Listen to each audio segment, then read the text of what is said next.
In northern China, there is a blessed city called Yantai. Yantai is located in the eastern part of Shandong Province, China. This is a United Nations Habitat Award-winning city, the birthplace of China's wine industry, and a famous fruit-producing area in northern China. The average temperature here is 15 degrees. Yantai is one of the famous summer resorts in northern China.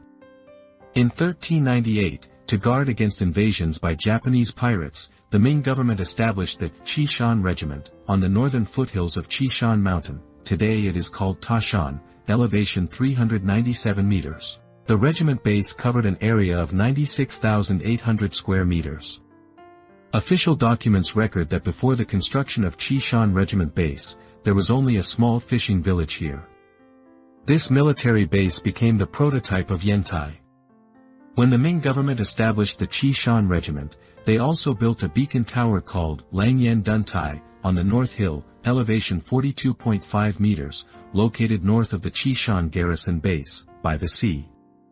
During the Qing dynasty, locals called Langyan Duntai as Yantai, and also called North Hill as Yantai Hill. The name Yantai originated from this. In 1664, the Qing government abolished the Qishan Regiment, and turned soldiers into civilians. Subsequently, people from other regions continuously came here, and 13 villages were formed in and around the former Qishan Regiment base. In 1735, the residents of 13 villages pooled their funds to build the Temple of the Sea Goddess in the northwest of former Qishan Regiment base. From 1750 to 1850, a trade market gradually formed around this temple. Because this market was close to Yantai Hill, it became popularly known as Yantai Street. For more than 100 years, Yantai was known as Qifu among Westerners. Qifu is the transliteration of the Chinese place name Jifu. In 1792, during the mid-Qing dynasty, the British government sent a diplomatic mission to China for the first time. On the way to Tianjin, they stopped at a bay in Yantai. The head of the diplomatic mission, Earl George Macartney, noticed that the bay had no name. Since the bay was located on the south side of Qifu Bluff and there was a small fishing village called Qifu Village near the bay, he named this bay Qifu Bay. Qifu Bluff is the largest land-connected island in China. Its shape resembles a gigantic lingzhi, a type of medicinal mushroom. Qifu Bluff to the north acts as a natural barrier for the bay, protecting it from strong winds and waves. Qifu Bay has the conditions of an excellent port. In the 1850s, on the eve of the opening of the port, Westerners began to call the area around Yantai Street as Qifu, because it is located south of Qifu Bay. For more than 100 years, Qifu was used as the official foreign name for Yantai. After the Second Opium War, Western powers such as UK and France forced the Qing government to sign unequal treaties, and to open 11 ports across the country for trade. In March 1861, Martin Morrison, the British consul in Tianjin, arrived in the Yantai prefecture to survey sites for the construction of a modern port. Martin Morrison was the second son of Robert Morrison, the first Protestant missionary to China. He singled out the natural harbor of Qifu Bay. On August 22 of the same year, Yantai was opened as a treaty port, becoming one of the earliest treaty ports in northern China and the first foreign trade port in Shandong province. Martin Morrison also became the first British consul in Yantai. After the opening of Yantai port, 16 countries, including UK, France, US, etc., established consulates on and around Yantai Hill. Yantai also became a gathering place for Western missionaries. Yantai was the first place in northern China where Christianity was introduced, a year earlier than Tianjin and 2 years earlier than Peking. In fact, the spread of Christianity in Yantai occurred even before the port was opened. In May 1859, Southern Baptist missionary James Landrum Holmes came to Yantai from the U.S., and became the earliest missionary residing in Yantai. At that time, Yantai had not yet opened as a trade port, and there was no precedent of Westerners settling here, so James Landrum Holmes lived and preached the gospel under unsafe conditions, spending several months doing ashore to evangelism during the day and returning to a docked sailing ship at night to sleep. In September of the following year, he finally found a place to live in a large village in the western suburbs of Yantai. On October 6, 1861, the anti-government civilian armed forces invaded the western suburbs of Yantai, burning houses, killing people, and looting.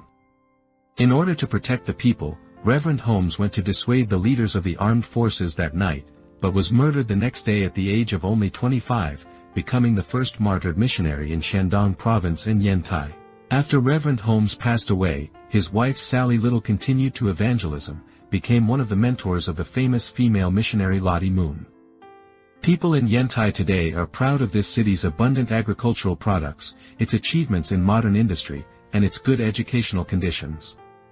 However, they are unaware that much of these is related to Western missionaries. According to archival records, from 1859 to 1942, over 80 years, nearly 500 missionaries served in Yantai Prefecture. Among them, female account for more than 60% of the total. These missionaries came from the US, UK, France, Netherlands, Ireland, Norway, Canada, Sweden, and New Zealand. They strived to spread the gospel and actively engaged in social services, education, medical, charity, and even industry. Education. Shandong's first girls' school. Dengchao Girls' School. Shandong's first primary school. Dengchao Boys' School. Later, Dengchao Boys' School was expanded into middle school. Today's Penglai No. 1 Middle School. The first modern college in China. Dengchao College. This college has not only produced a large number of practical talents who contributed to China's modernization, but also set an example for the establishment of higher education nationwide. The first primary school in downtown Yantai. Wensuan School. Today's Yuhuangding Primary School. The first middle school in downtown Yantai. Hunter Corbett Academy. Today's Yantai No. 2 Middle School. The first museum in Shandong and the fourth museum in China. Chifu Museum. China's first school for the deaf. Dengchao School for the Deaf. Today's Yantai Special Education School. This school promoted modern Western education for the deaf to nationwide. Yantai's first kindergarten. Temple Hill Kindergarten. The only kindergarten teacher training school in northern China. Temple Hill Kindergarten Teachers School. Medical. Shandong's first Western-style hospital. French Hospital. Today's Yantai Hospital. East Beach Drug Rehabilitation Center, which contributed to the proliferation of opium in Yantai. The largest and most advanced hospital in eastern Shandong during the Republic of China period. Temple Hill Hospital. Today's Yuhuangding Hospital. Shandong's first nursing school. Temple Hill Nurses School. Today's Yantai Nurses School. Industry. The first lighthouse in northern China and the second lighthouse in China. Kongtong Island Light. Today commonly seen western apple, cherry, and Bartlett pear spread from the Yantai to various parts of China. Yantai apple is famous nationwide, and today still remains the No. 1 brand in China's fruit industry. Virginia-type peanut also spread from the Yantai to various parts of China. Fruit and peanut farming has greatly improved the livelihoods of the local people. Arabic numerals and internationally used basic arithmetic notations also spread from the Yantai prefecture to various parts of China. Bobbin lace, famous as a key industry in Yantai during the Republic of China. The monthly income of lace-making female workers was 4 to 6 times that of ordinary workers at the time. The lace industry elevated the status of women in both the family and society. These are all blessings that Western missionaries brought to Yantai.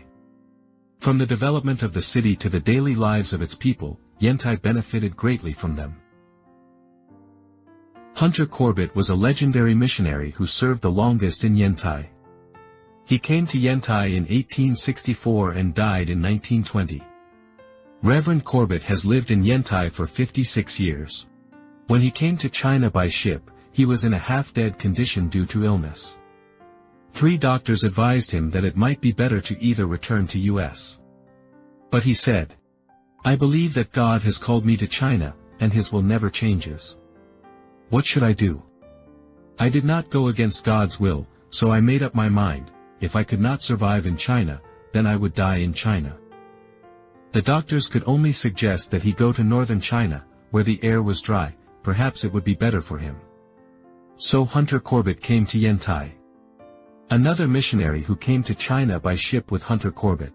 Calvin Wilson Mateer said when leaving the U.S., "I have given my life to China, I expect to live there, to die there, and to be buried there." These missionaries from West held firmly to their sacred promise until the end and passed away in Yantai or elsewhere in China. "For me to live is Christ, and to die is gain." This is the inscription on the tombstone of John Livingston Nevius, the father of Yantai Apple. The previous verse of this passage says, "Christ shall be magnified in my body, whether it be by life or by death." The missionaries are witnesses of Jesus Christ.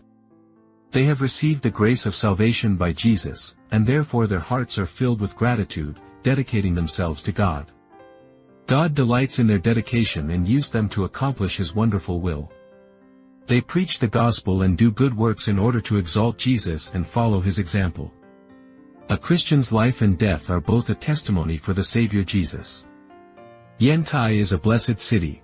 God sent many ambassadors to bring heavenly and earthly blessings to the people of this land. Today, you can't see the figures of those missionaries on the streets here, and this city has undergone huge changes over a century and a half. Even so, Jesus Christ is the same yesterday, today, and forever. He still gives us wonderful grace and shows us great love.